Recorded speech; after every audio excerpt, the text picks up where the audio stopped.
नमस्कार साथियों, माँ recce healing and mistake science से मैं मास्टर रेकी हीलर, हिप्नोथेरेपिस्ट और एस्ट्रोलॉजर शशि लखेरा आपका अपने चैनल पर बहुत बहुत स्वागत करती हूँ। साथियों, आज हम जानेंगे कि रेकी में सफल होने के लिए क्या किया जाए। ऐसी क्या चीज़ें हैं जिनको हम अपने जीवन में उतारकर रेकी में सफल हो सकते हैं, क्योंकि साथियों रेकी हजारों लोग सीखते हैं पर बहुत कम लोग ही ऐसे होते हैं जो इसमें सफल हो पाते हैं। तो इसमें सफल होने के लिए क्या किया जाए, तो मैं आपको कुछ बातें बता रही हूँ जिनसे आप इसमें सफलता प्राप्त कर सकते हैं। तो साथियों, आपको क्या करना है, सबसे पहला आपका जब रेकी में अट्यूनमेंट होता है तब आपको अट्यूनमेंट के बाद 21 दिन तक खुद की सेल्फ हीलिंग पर ध्यान देना चाहिए। ये रेकी में बहुत ज़रूरी होता है, क्योंकि जब आप 21 दिनों तक अपनी सेल्फ हीलिंग करते हैं तभी आप रेकी को अपने शरीर में चैनलाइज कर पाने के योग्य हो पाते हैं और तभी आप इसमें सफल हो पाते हैं। ऐसी कोई प्रॉब्लम नहीं है जिसका रेकी से सॉल्यूशन ना मिले, ऐसी कोई प्रॉब्लम नहीं है जो रेकी से उपचारित ना हो सके, चाहे वो किसी भी प्रकार की प्रॉब्लम हो। तो साथियों, आपको अट्यूनमेंट लेने के बाद में कभी भी आपको रेकी करना छोड़ना नहीं चाहिए। आपको सेल्फ हीलिंग करनी चाहिए और सेल्फ हीलिंग के बाद आपको दूसरों की हीलिंग भी करनी चाहिए, क्योंकि जब आप सेल्फ हीलिंग करते हैं तो आप रेकी एनर्जी को अपने शरीर में लेते हैं और जब आप दूसरों की हीलिंग करते हैं तो आप जो रेकी एनर्जी है इसको दूसरों को देते हैं, दूसरों के शरीर में इसे स्थापित करते हैं। तो साथियों, आपको इसका विशेष ध्यान रखना चाहिए। इसके साथ ही साथ जो रेकी के 5 प्रिंसिपल्स हैं उनका हमारे जीवन में बहुत महत्व होता है। उन 5 प्रिंसिपल्स को हमें हमेशा प्रतिदिन अपने जीवन में फॉलो करना चाहिए, क्योंकि जो डॉक्टर मिकाऊ उसुई थे, इन्होंने ये 5 जो प्रिंसिपल बनाए ये बहुत सोचकर बनाए और ये इस तरीके से बनाए गए ताकि कोई भी रेकी हीलर यदि इन्हें फॉलो करता है तो रेकी हीलिंग की पावर उसकी बढ़ती जाती है। तो साथियों, उसने सभी हीलर्स को ये ध्यान रखना चाहिए कि रेकी के 5 प्रिंसिपल्स को वो ज़रूर फॉलो करे और कोशिश करे कि इनमें से एक भी नियम वो ना तोड़े। साथ ही साथ साथियों, सबसे मुख्य चीज़ होती है भरोसा। यदि आपने रेकी सीखी है और यदि आपको रेकी पर भरोसा नहीं है तो साथियों, रेकी आपके लिए कभी भी काम नहीं करती है।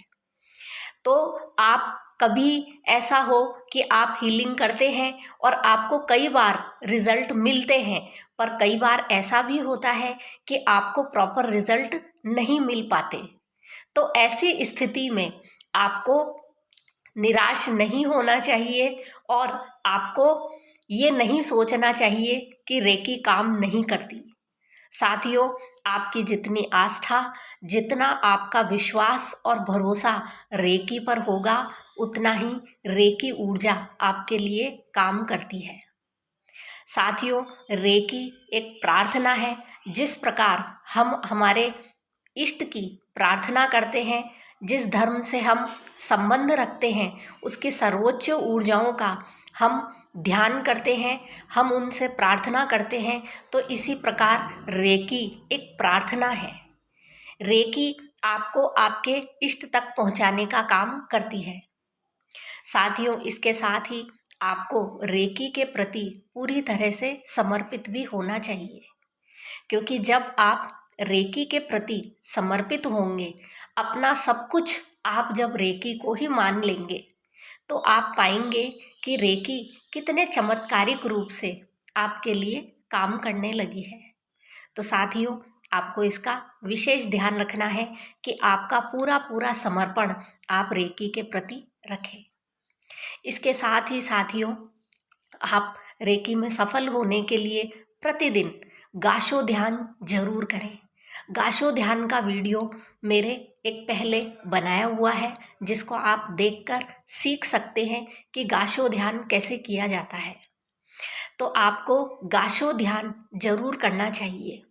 जब आप गाशो ध्यान करते हैं तो आपकी एकाग्रता बढ़ती है, आपकी रेकी लेने की जो क्षमता है वो बढ़ती है, और साथ ही साथ आपको इंट्यूशन मिलता है कि जो सामने वाला व्यक्ति है उसके कौन सी जगह पर प्रॉब्लम है, कौन सी जगह उसे रेकी की आवश्यकता है। तो इस तरह से सफल होने के लिए आपको गाशो ध्यान जरूर करना चाहिए। आप जब कभी भी किसी दूसरे व्यक्ति की हीलिंग करते हैं तो आपको पहले 2-3 मिनट गाशो ध्यान करना चाहिए, जिससे आपको इंट्यूशन मिल सके कि सामने वाला व्यक्ति कहाँ पर रेकी चाहता है। साथियों, इसके साथ ही साथ आपको महीने में एक बार सर्कल रेकी का अभ्यास भी जरूर करना चाहिए, क्योंकि आप रेकी दे ही दे रहे हो, आपको भी तो रेकी की आवश्यकता है। तो सर्कल रेकी से आप दूसरे किसी व्यक्ति से खुद रेकी लेते हैं। इसी प्रकार साथियों, आपको इस चीज़ का विशेष ध्यान रखना है कि जब कभी भी आपका रेकी सेशन खत्म होता है तो आप सेशन कट करना ना भूलें। आपके गुरु ने, आपके जो भी ट्रेनर्स हैं, जो भी आपके मास्टर्स हैं, उन्होंने जिस तरीके से आपको रेकी सेशन कट करना बताया है, आपको उस तरीके से रेकी कट जरूर करना चाहिए। नहीं तो आपका सामने वाले व्यक्ति के साथ एनर्जी कनेक्शन बना हुआ रहता है अगर आप कट नहीं करते हैं तो उसकी जो भी नेगेटिव एनर्जी होती है, जो भी उसकी बॉडी में इमोशंस होते हैं, फीलिंग्स होते हैं, वो आप तक ट्रांसफ़र होते हैं। तो आपको विशेष ध्यान रखना चाहिए कि जब कभी भी आप हीलिंग करें, आप रेकी का कट जरूर करें।